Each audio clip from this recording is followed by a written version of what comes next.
These are tough acts to follow. I've been a lane swimmer at Harry Jerome for 32 years, and I, like everyone, was shocked and very disappointed to learn of this early closure during COVID without any warning or community engagement. I became aware of this initiative through Mike. I'd like to acknowledge all the work he's done and the many years he's put into trying to have a bigger pool and years, hours and hours and hours, and also on this project. And Vivian, who started the campaign. I've worked with seniors all my life, and I have a passion, mentally handicapped as well, swam beside them for years, and I became very concerned about the negative impact this would have on them. A woman who really inspired me, in her 90s, very spirited, fiery woman, was my biggest inspiration.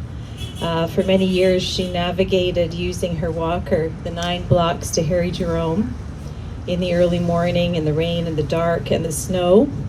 It was her home away from home where she swam, joined the hot tub, showered. She could not get into her own bathtub at home without assistance, so she came here. She ate her lunch, she socialized with everyone, made a lot of friends, and then made her trek home.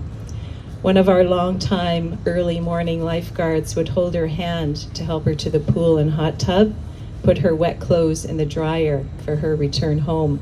That is what many staff at Harry Jerome are like. When COVID hit, she was isolated, could not swim, and physically declined rapidly. She was very upset about the closure news, as she would be unable to go elsewhere. She told me I had to fight to keep Harry Jerome open for her and all of us and the staff at Harry Jerome. Many of you know Sigrid. There's Sigrid up on the top. And what a fighter she was. And she would be here today, but she died a little less than a week ago. So I wanted to pay a small tribute to Sigrid, for I know her fighting spirit is with us here today. And I can imagine her pointing her finger at me and all of us to persevere with this movement, to keep Harry Jerome open during the rebuild as promised, as it is the right thing to do. I have many other seniors and friends who use Harry Jerome and are unable to go elsewhere. Another lady in her 40s has many physical issues and anxiety. Another who is blind and walks here as she lives close and knows the pathway well enough to be able to maneuver her way here. Another friend has MS and uses a walker, cannot go to Delbrook. It is such a long trek for her up and down the elevators and signing in, and she's exhausted by the time she even gets to the pool. And that is if she is lucky enough to get underground parking, which we won't if we're all jammed in there.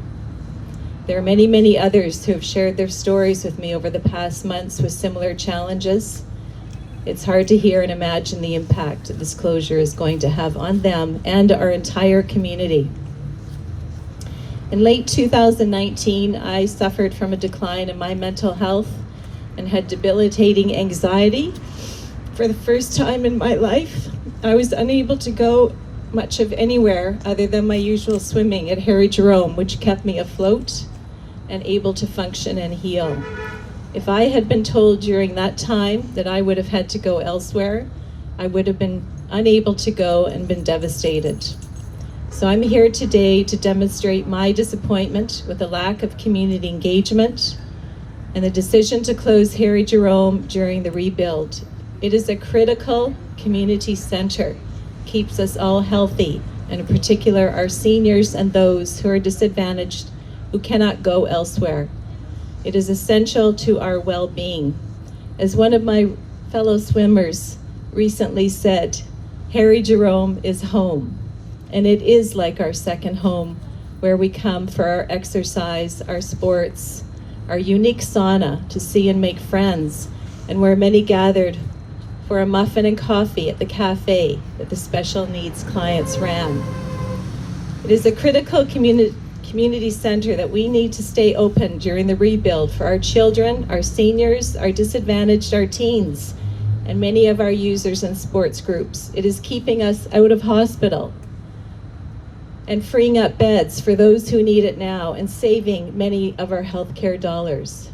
Our traffic is already too congested to drive farther away, and all of our centers are already jammed up with our ever-increasing density. Many of our seniors have paid into taxes for Harry Jerome and the new facility, and many will not be alive in the how many years it will take for our new one to be built. In closing, I want to read one of the many wonderful comments on the petition site. Here is one. It doesn't make sense to take away recreation spaces for the community without viable options to replace it in the interim. The mental health of the community is already at risk due to COVID. And another one, my sons had the honor of playing with the North Shore Indians at Harry Jerome. They learned a lot from their experience and in the process gained a new respect for the beauty of the Creator's game and the people who play it. North Vancouver City Council cannot shut down Harry Jerome prematurely and deny the lacrosse community to use their home arena. Find another way to finance the new building. Thank you kindly for coming to show your support to keep Harry Jerome open during the rebuild. And thank you to my dear friend Sigrid and others who have inspired me during this initiative. Woo!